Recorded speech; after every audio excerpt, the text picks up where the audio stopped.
Good morning प्यारे बच्चों। Math अड्डा सेक्शन पे आप सभी बच्चों का स्वागत है। आज हम कक्षा 9 की पहली प्रश्नावली संख्या पद्धति पढ़ेंगे।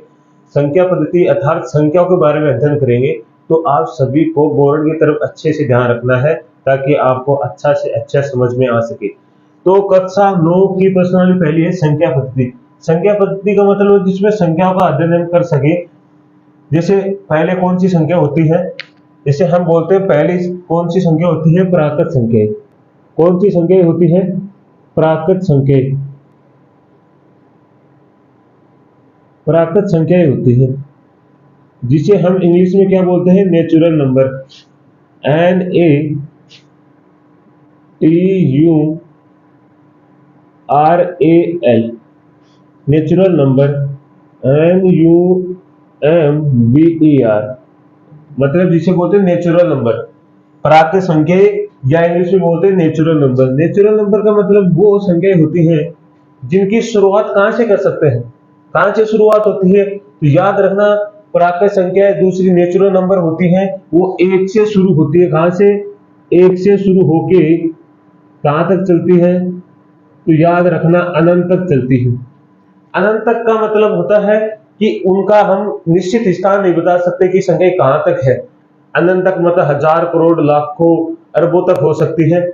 इन्हें क्या बोलते हैं, प्राकृत संख्या। प्राकृत संख्या वो संख्या होती है, आप परिभाषा लिखना चाहो तो कैसे लिख सकते हो, प्राकृत संख्या वो संख्या होती है जो एक से लेके अनंत तक होती है। क्या होती है, एक से लेके कहां तक होती है, अनंत तक होती है। उन्हें क्या बोलते हैं, प्राकृत संख्या बोलते हैं। दूसरी क्यों होती है, इसके बाद में दूसरी कौन सी संख्या होती है, पूर्ण संख्या। पूर्ण संख्या होती है, और पूर्ण संख्या को इंग्लिश में क्या बोलते हैं, तो याद रखना बच्चों, इंग्लिश में बोलते हैं होल नंबर। HLOLE, क्या बोलते हैं, होल नंबर। NUMBER, number. तो उन्हें जो पूर्ण संख्या होती है उन्हें इंग्लिश में क्या बोलते हैं, होल नंबर। और पूर्ण संख्या का मतलब क्या था, पूर्ण होनी चाहिए।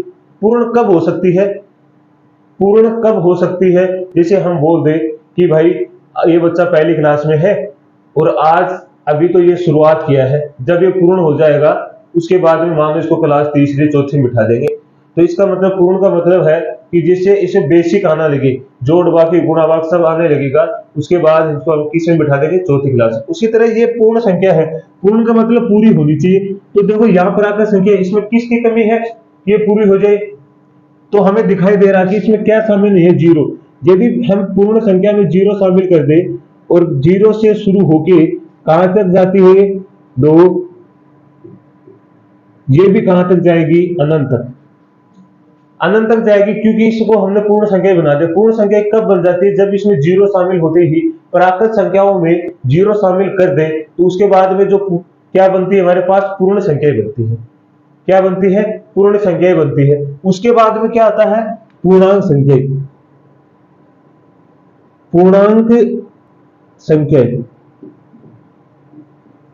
पूर्णांक संख्या को इंग्लिश में बोलते हैं इंटीजर। क्या बोलते हैं, इंटीजर बोलते हैं। तो पूर्णांक संख्या क्या बोलते हैं, इंटीजर। INTEGES,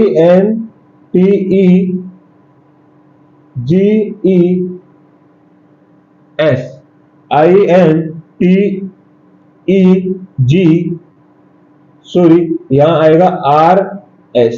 तो ये क्या होगा, इंटीजर नंबर।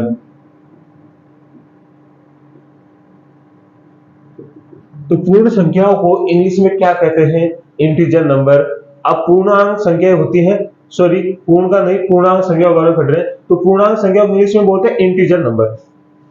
पूर्णांक संख्या वो संख्या होती है जिसमें माइनस और प्लस सभी संख्या क्या हो जाती है, शामिल हो जाती है। अर्थात जैसे कौन सी संख्या, जिसमें जीरो भी है शामिल, जिसमें प्राकृत, जिसमें अर्थात पूर्ण संख्या भी शामिल है, ये भी कहां तक जाएंगी, अनंत तक। और साथ में क्या शामिल हो जाती है, माइनस की संख्या। क्या शामिल होती है, माइनस की संख्या। और ये भी कहां तक जाती है, माइनस अनंत तक। ये भी कहां तक जाएंगी, माइनस अनंत तक। तो पूर्णांक संख्या क्या, पूर्णांक संख्या अर्थात इंटीजर नंबर जिसमें जीरो, मतलब जीरो का अर्थात प्राकृत पूर्णांक संख्या, उस पूर्णांक संख्या को साथ में क्या शामिल होती है, माइनस वाली संख्याएं शामिल होती है तो उन्हें बोलते हैं पूर्णांक संख्या, अर्थात इंटीजर नंबर बोलते हैं। तो आपको ये अच्छे से समझ में आया है कि इंटीजर नंबर किसे बोलते हैं, होल नंबर किसे बोलते हैं और नेचुरल नंबर कौन सी संख्या होती है। परिभाषा लिखना चाहिए तो कैसे लिखेंगे? इंटीजर नंबर की वह संख्याएं जिसमें प्राकृत संख्याओं वे संख्याएं जिसमें पूर्णांक संख्याओं के साथ साथ माइनस की संख्या को भी शामिल कर दिया जाए तो वो क्या कहलाते हैं? पूर्णांक संख्याएं या इंटीजर नंबर कहलाती है। तो ये आपको परिभाषा लिख सकते हैं। तो अब आप एक बार स्क्रीनशॉट लीजिए इसका।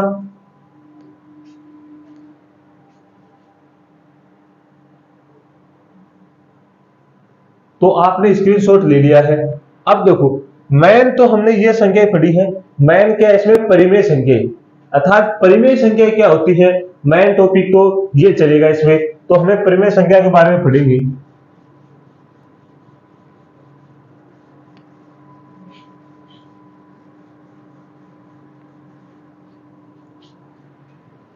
तो हम किसके बारे में पढ़ेंगे? परिमेय संख्या।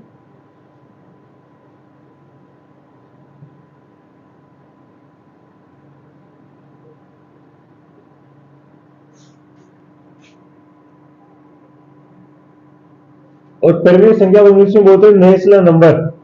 क्या बोलते हैं? नेचुरल नंबर बोलते हैं। इंग्लिश में बोलते हैं नेचुरल नंबर। तो परिमेय संख्याएं और परिमेय संख्याएं को इंग्लिश में बोलते हैं नेचुरल नंबर। अब देखो बच्चों, परिमेय संख्या क्या होती है? परिमेय संख्या मैन तो आपको बताऊं मैं कि परिमेय संख्याएं होती हैं पी बटे क्यू के रूप में, अर्थात भिन्न के रूप में। जिन संख्या को हम किसके रूप में लिख सकते हैं? भिन्न संख्याओं के रूप में लिख सकते हैं, वो क्या कहलाती है? परिमेय संख्या कहलाती है। लेकिन इसको लिखेंगे क्या? तो क्या करेंगे हम? पहले मानेंगे, माना दो पूर्णांक संख्याएं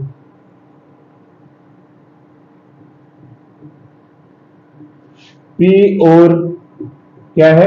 Q है। ये हमने मान लिया कि कुल दो पूर्णांक संख्या है, तो वो P और Q के रूप में है। अब P और Q के रूप में है तो इसको परिमेय संख्या, अर्थात क्या लिखेंगे? अर्थात परिमेय संख्या P बटे Q के रूप की है। मतलब माना दो पूर्णांक संख्या P और Q है, अर्थात परिमेय संख्या P बटे Q रूप की है।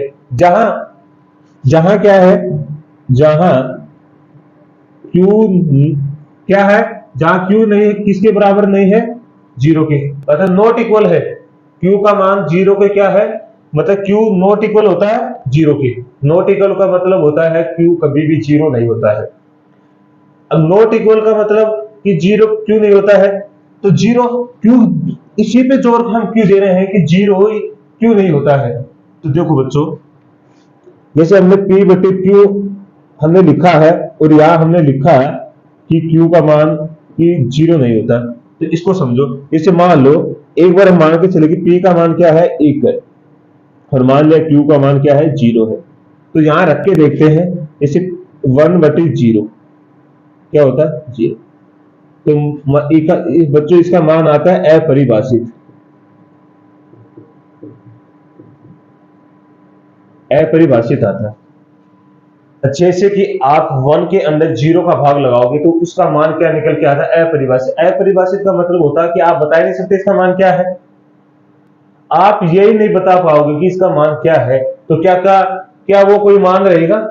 जैसे आपसे पूछना चाहूं मैं, आपको ये पता रहे कि मैं ऐसे बोल दूं कि आप उस लड़के को जानते हो क्या? तो किस लड़के को? आप ये पूछोगे सर कौन लड़का, किस लड़का, तो आपको पता ही नहीं है, तो आप कैसे बता पाओगे उस लड़के के बारे में? तो जैसे हम 1 के अंदर 0 का भाग लगाएंगे तो हम इसका मान ही नहीं बता सकते, और जिसका मान नहीं बता सकते वो संख्या हो नहीं सकती, और जो संख्या नहीं हो सकती तो वो मानने का क्या फायदा है? इसलिए हमें क्या करना पड़ता है कि Q का मान क्या नहीं ले सकते? हम 0 नहीं ले सकते, क्योंकि अगर 0 ही हो गया तो कोई मान का मैटर ही नहीं रहेगा। हाँ, P का मान हम 0 ले सकते हैं, आसानी से परिमेय संख्या बन सकती है, लेकिन Q का मान हम क्या नहीं ले सकते? 0 नहीं ले सकते। 0 लेते ही हम ये नहीं बता पाएंगे कि इसका मान क्या है, क्योंकि ये तो अपरिभाषित होता है, और अपरिभाषित का मतलब कुछ भी हो सकता है। क्या बताएं हम? तो आपको अच्छे से समझ में आएगा कि परिमेय संख्या क्या होती है। मेन मुद्दा तो यही होता है कि परिमेय संख्या भिन्न के रूप में होती है, जिनको p बटे q के रूप में लिखा जा सकता है। यही मेन मुद्दा है। उसके बाद में तो हम आसानी से समझ पाएंगे कि p बटे q के रूप में कैसे। जैसे आप मानो p बटे q कैसे हो गया, तो आप ऐसे लिख सकते हो, जैसे जैसे में मैंने लिखा 0/1, ये परिमेय संख्या है। या -1/2, ये भी एक परिमेय संख्या है। आप लिख सकते हो 3/2, ये भी एक परिमेय संख्या है।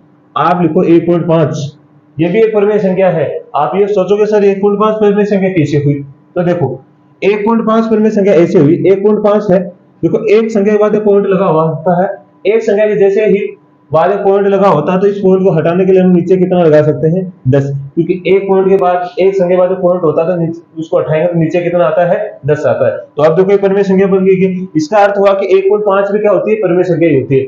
और जैसे हम लिख सकते हैं 0.0005, ये भी एक परिमेय संख्या होती है। अभी मैंने बताया कि पॉइंट वाली संख्या भी क्या होती है, परिमेय संख्या होती है। तो बच्चों आप सभी को अच्छे से समझ में आया होगा कि परिमेय संख्या क्या होती है। हर संख्या के बारे में हमने अध्ययन किया है। ये है हमारे पर्सनल 1 में चलेगी संख्या पद्धति। तो आपको अच्छे से ध्यान रखना है।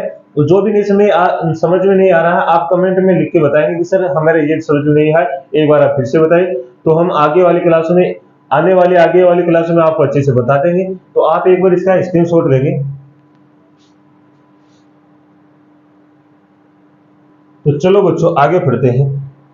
अब देखो हम आपको ध्यान में बोर्ड पे ध्यान दिखाई दे रहा होगा अच्छे से कि क्या लिखा है, परिमेय संख्याओं का ज्ञात करना। अब परिमेय संख्या ज्ञात कैसे करते हैं, ये आप सोच रहे होंगे कि सर परिमेय संख्या कैसे ज्ञात करते हैं। अनेक यूट्यूबों पे आपको सीधा ही क्या करते हैं, प्रश्नावली शुरू कर देते हैं और वहां आपको बताएंगे कि परिमेय संख्या क्या होती है। बेसिक आपको बताते नहीं है। तो हम देखो बेसिक पढ़ेंगे, किताब तो हमें पढ़ने की आवश्यकता नहीं पड़ेगी। पहली प्रश्नावली 1 पॉइंट है, हम यही बोर्ड पे बता देंगे पूरी। तो देखो परिमेय संख्या क्या होती है। जैसे एक क्वेश्चन लेके चलते हैं। जैसे आपसे बोल दिया कि 1 और 2 के बीच 5 परिमेय संख्याएं बताइए।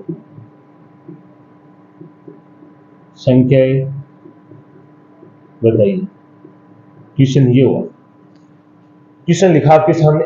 अब 1 और 5, तो सर कहेंगे 1 और 5 के बीच में परिमेय संख्या कैसे बताएं। तो बच्चों आपको एक बात बता दूं मैं, नीचे जैसे दो संख्याओं, क्या लिख रहा हूं मैं, ध्यान से देखना है। दो संख्याओं के मध्य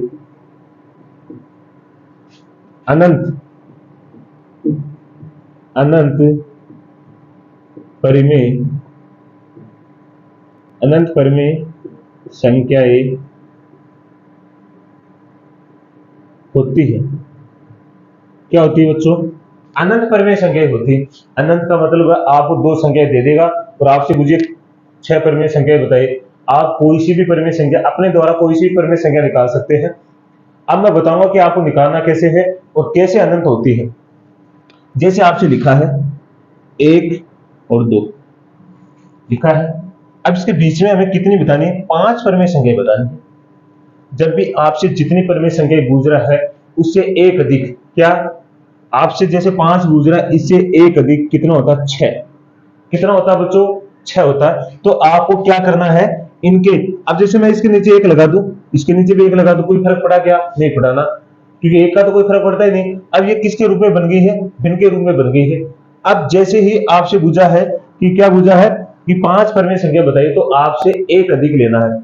क्या लेना है, 5 से एक अधिक लेना, मतलब 6। और आपको क्या करना है, अंश और हर में क्या कर देनी है, 6 की गुणा कर देनी है दोनों संख्याओं में। कैसे, जैसे अब हमारा 6 हुआ तो इसको 6 से यहां गुणा करेंगे, 6 से यहां, और 6 से यहां कर देंगे, और 6 से यहां। तो बच्चों आप कहोगे कैसे हुआ सर, तो देखो ये 6/6 हो गया, ये कितना हो गया, 12/6। अब आसानी से परिमेय संख्या निकाल सकते हैं। कैसे निकालेंगे, तो देखो ये इससे आगे कैसे चलेगा, ऊपर वाला ये तो सेम है दोनों का, क्योंकि हर तो सेम है, तो इसके ऊपर वाली संख्या चलेंगी। तो इसको कैसे लिखेंगे, 7/6, 8/6, 9/6, 10/6 और 11/6 हो गया। क्या हो गया, 1 2 3 4 5 ही तो बतानी थी, और 5 परिमेय संख्या आ गई। क्या 5 परिमेय संख्या हुई ही नहीं हुई, अच्छे से समझ में आया है कि ऐसे सर हो सकते हैं। अब आप सोचोगे सर इस चीज को रटेगा कौन, हमें तो कैसे पता है, याद ही नहीं रही कि हमारे कि 5 है तो हमें क्या जोड़ के कैसे करना है। तो बच्चों इसकी भी कोई टेंशन लेने की आवश्यकता नहीं है, हमें जरूरी नहीं है कि 5 है तो एक अधिक करके जोड़ के और करना है। लेकिन मेरे हिसाब से किताबी तरीके से आप करना चाहो तो ये तरीका है। और किताबी तरीके में हमें पढ़ना ही नहीं है परमेय संज्ञा, क्योंकि एक ऐसा टॉपिक है परमेय संज्ञा निकालना, इसमें किताबी तरीके में पढ़ने की आवश्यकता ही नहीं है, क्योंकि हमें पता दो संज्ञाओं के बीच में अनंत परमेय संज्ञाएं होती है। तो आपको बिल्कुल घबराने की आवश्यकता नहीं है। इसका दूसरा और देखो, जैसे आपसे पूछा क्या पूछ रहा है, 1 और 2 के बीच में बताना, पहले आपको इसको इसके रूप में बना लेना है, अंश हर और अंश के रूप में बना लेना है। अंश और हर के रूप में बना लिया हमने, ये बन गई है। अब आपको जो भी अच्छा लगे उससे गुणा करो, लेकिन गुणा ऐसी संख्याओं से करना है कि उनके बीच में 5 परमेय संख्याएं जल्द आ जाए, कम न पड़ जाए। कम का मतलब, अब जैसे कि आपने इसको गुणा ऐसी संख्या से कर दिया कि उनके बीच में कितनी संख्याएं आ नहीं रही है, 4 ही नहीं आ रही है। अब ये पूछोगे सर 4 ही नहीं आ रही, इसका मतलब अनंत परिमेय संख्या कैसे, दो संख्या बीच में। मेरा कहने का मतलब ये हुआ, आपको जो भी अच्छा लगे उससे गुणा कर दो, इनके बीच में अनंत परिमेय संख्या ही आएंगी। आप 5 से करोगे, 5 की बजाय 10 से करोगे तो फिक्स नहीं हो रहा ना, आप मन में है 100 से करो, 1000 से करो, कोई फर्क नहीं पड़ेगा। आपको जो भी अच्छा लगे उसी से गुणा करो। जैसे मान लो मैंने इसको 10 से गुणा कर दिया, इससे किसको गुणा कर दिया, 5 से, और इसको मैंने कर दिया 10 से, कर दिया क्या। तो ये तो क्या निकल के आया, 5/5, और ये निकल के आया 20/10। अब परमेय संख्या कैसे निकलेगी, तो देखो परमेय संख्या याद रखना, जो ऊपर वाली संख्या है ये बढ़ती चलती, नीचे वाला सेम होता। तो आप लिखना चाहो तो ये होगा 6/5, 7/5, 8/5, 9/5, 10/5, 11/5, ऐसे चलते जाओ, कब तक चाहोगे, जब तक इसका अंश 20 नहीं आ जाए, तब तक ये परमेय संख्या चलती जाएंगी, तब तक ये परमेय संख्या चलती जाएंगी। आप अनंत इसको बता सकते हैं अच्छे से कि क्या है, अनंत तक चलती जाएंगी। आप फिक्स नहीं कह सकते कि सर ये ही परमेय संख्याएं होंगी, क्योंकि दो मैंने परिभाषा आपको ऊपर लिखा है, दो संख्याओं के मध्य अनंत परमेय संख्याएं होती हैं। तो बच्चों आपको क्लास समझ में आ रही होगी, तो आपको लाइक कमेंट और सब्सक्राइब करते रहना है, अपने दोस्तों को शेयर करता रहना है कि ये इससे अच्छी आपको यूट्यूब पे और कोई क्लास पढ़ाएगा नहीं। आप करेंगे सर आप अपनी पढ़ाई करें, नहीं, क्योंकि मेरे मेरे मैं ये नहीं कह रहा कि मेरे से अच्छा कोई और पढ़ाता नहीं होगा, लेकिन मैं बता रहा हूँ इससे इजी मतलब आसान तरीके से आपको कोई नहीं पढ़ाएगा। मेरे से अच्छा पढ़ा रहा होगा लेकिन आसान नहीं पढ़ा रहा होगा, आपको सीधा पर्सनली शुरू कर दी है और आपको ये नहीं पता है बेसिक की पूर्णांक संख्या क्या होती है, वास्तव में दो परमेय संख्या बीच में कितनी संख्या क्या होता है, क्या अनंत परमेय संख्या होती है या फिक्स 5 परमेय संख्या होती है, नहीं। तो ये बात आपको कोई नहीं बताएगा। तो आपको ये अच्छे से समझ में आया होगा। अब जैसे हमने संख्या के बारे में पढ़ा है, जैसे संख्या के बारे में पीछे पढ़ा है, तो आप एक बार स्क्रीनशॉट लेना चाहे तो ले सकते हैं। अब आपने अभी संख्याओं के बारे में पढ़ा है, तो संख्याओं के बारे में पढ़ा तो जैसे आपको कोई क्वेश्चन दे दे, ये तो आपको मैंने एक क्वेश्चन बता दिया है, क्वेश्चन ही समझो ये, क्योंकि आपकी पर्सनालिटी में ऐसे क्वेश्चन पूछ रखे हैं तो आप पर्सनली आसानी से कर सकते हो। अब देखो क्वेश्चन यही जैसे प्रश्न दे दिया, तो आपको लिख दे पूर्ण संख्याएं एक प्राकृत संख्या होती है, प्राकृतिक संख्या होती है, अर्थात होल नंबर एक नेचुरल नंबर होता है, होल नंबर एक नेचुरल नंबर होता है। तो ये बात सही है क्या, क्योंकि पूर्ण संख्या एक प्राकृत संख्या होती है, कह सकते हो क्या, क्योंकि पूर्ण संख्या तो क्या होती है, 0 से शुरू होती है, और जो प्राकृत संख्या होती है वो बच्चों किससे शुरू होती है, 1 से। पूर्ण संख्या तो 0 जिसमें शामिल होगा तो ही होंगी, पूर्ण संख्या नहीं है नहीं होंगी। और प्राकृत संख्या क्या होती है, 1 से शुरू होती है और अनंत तक चलती जाती है, ये भी अनंत तक चलती है। क्या ये पूर्ण संख्या प्राकृत संख्या हो सकती है क्या, हो सकती है क्या, हो सकती है, क्योंकि पूर्ण संख्या तो प्राकृत संख्या होती है, क्योंकि प्राकृत संख्या 1 से शामिल होती है, 1 से शामिल इसमें हो रही है। अगर ये उल्टा लिख देता, क्या प्राकृत संख्या पूर्ण संख्या होती है क्या, प्राकृत संख्या पूर्ण संख्या नहीं हो सकती। क्यों नहीं हो सकती, जो प्राकृत संख्या है वो पूर्ण संख्या कैसी हो सकती है, कि प्राकृत संख्या अर्थात सॉरी पूर्ण संख्या एक प्राकृत संख्या, मैंने गलत बोल दिया, पूर्ण संख्या एक प्राकृत संख्या नहीं हो सकती। पूर्ण संख्या क्या नहीं हो सकती? प्राकृत संख्या नहीं हो सकती। प्राकृत संख्या क्यों नहीं हो सकती? अगर ये पूर्ण संख्या प्राकृत संख्या बन जाएंगे तो पूर्णांक संख्या की पूर्ण संख्या क्या आ सकता है? क्योंकि अगर इसमें जीरो शामिल हो जाएगा तो ये तो प्राकृत संख्या थोड़ी रही, पूर्ण संख्या बन गई। तो पूर्ण संख्या प्राकृत संख्या नहीं हो सकती। क्या नहीं हो सकती बच्चों? पूर्ण संख्या क्या नहीं हो सकती है? प्राकृत संख्या नहीं हो सकती है। तो पूर्ण संख्या एक प्राकृत संख्या नहीं होती है। क्या लिखेंगे? तो आप आंसर के रूप में लिखे जाए तो ये क्या लिखेंगे? असत्यवाद है। हाँ, प्राकृत संख्या पूर्ण संख्या हो सकती है। ये प्राकृत संख्या ही तो शामिल होती है पूर्ण संख्या में, तभी तो वो क्या बनती है। अब पूर्ण संख्या शामिल में पूर्ण संख्याओं में प्राकृत संख्या शामिल होती है, साथ में क्या और शामिल कर देते हैं? जीरो, तो वो पूर्ण संख्या बन जाती है। लेकिन पूर्ण संख्याओं को हम प्राकृत संख्या नहीं बना सकते। अगर पूर्ण संख्या को प्राकृत संख्या बना देंगे तो इसका मतलब है पूर्णांक संख्या का तो कोई महत्व ही नहीं है, पूर्ण संख्या का तो कोई महत्व ही नहीं रहा। तो आपको जैसे ऐसा एक क्वेश्चन आपकी बुक में दे रखा है तो आपको अच्छे से समझ में आ जाएगा। अगला जैसे आपसे बोल दे, अब आपसे बोल दे, जैसे बोल दे परिमेय संख्याएं एक पूर्णांक संख्या होती है। बच्चों आपने समझा तो देखो, परिमेय संख्या है वो पूर्णांक संख्या हो सकती है क्या? कभी नहीं हो सकती, क्योंकि जो परिमेय संख्या होती है वो होती है p/q के रूप में, और पूर्णांक संख्या होती है उसमें माइनस, जैसे प्लस की इधर माइनस की संख्या शामिल होती है। तो आप ये बताओ, क्या इसमें भिन्न के रूप के पूर्णांक संख्या भिन्न संख्याएं होती हैं क्या? नहीं होती हैं। अगर इसमें भिन्न संख्या शामिल हो जाएंगी, मान लो 1/2 शामिल हो गया किसमें? इस पूर्णांक संख्या में। क्या पूर्णांक मतलब इंटीजर नंबर में, और यहाँ क्या है? परिमेय संख्या। अगर परिमेय संख्या मतलब नेचुरल नंबर में, अगर ये नेचुरल नंबर पूर्णांक संख्या में शामिल हो जाएगा तो इस परिमेय संख्या क्या महत्व रहा और क्यों पढ़ रहे हैं इसे? तो इसका अर्थ ये हुआ कि पूर्णांक संख्याएं जो परिमेय संख्या है वो पूर्णांक संख्या नहीं बन सकती। पूर्णांक संख्या परिमेय संख्या बन सकती है, क्योंकि पूर्णांक संख्या तो परिमेय संख्या में शामिल होती है, तभी तो ये क्या बनती है? परिमेय संख्या बनती है। तो ये कथन भी हम लिख सकते हैं असत्य। क्या लिख सकते हैं बच्चों? असत्य लिख सकते हैं। अगर मैं इसको थोड़ा बदल दूं, क्या बदल दूं? अब मैंने लिखा परिमेय संख्या पूर्णांक संख्या होती है, मैं इसको बदल दूं कि पूर्णांक संख्याएं एक परिमेय संख्या होती है। क्या होती है? परिमेय संख्या होती है। तो ये बात सही है। क्या लिखेंगे? सत्य। ये कथन सत्य है। ये कथन क्या है? सत्य है कि पूर्णांक संख्या ही परिमेय संख्या में शामिल होती है। जैसे मान लो पूर्णांक संख्या 2 है, आप कहोगे सर परिमेय संख्या कैसे? नीचे 1 लगा दो। क्या बनी? क्या क्या बनी कि नहीं बनी है? या फिर ये लिख दिया 3/2। अरे बच्चों, है तो ये पूर्ण संख्या, ये 3/2, ये 3 और 2 क्या है? पूर्णांक संख्या तो है। तो पूर्णांक संख्या को ही हम किसके रूप में लिख सकते हैं? भिन्न के रूप में लिख सकते हैं। समझ में आया होगा? नहीं आया तो कोई बात नहीं, एक बार आप क्लास को रिवाइज करके देखेंगे तो भी आपको अच्छे समझ में आ जाएगा। तो ये बात आपको अच्छे समझ में आएगी। ये भी आपका क्वेश्चन है, मैंने यही बता दिया। क्यों बताया? कि आपको पर्सनल पढ़ाने में पढ़ाऊंगा ना, उस वक्त आपको परेशानी नहीं होगी, आसानी से समझ में आ जाएगा।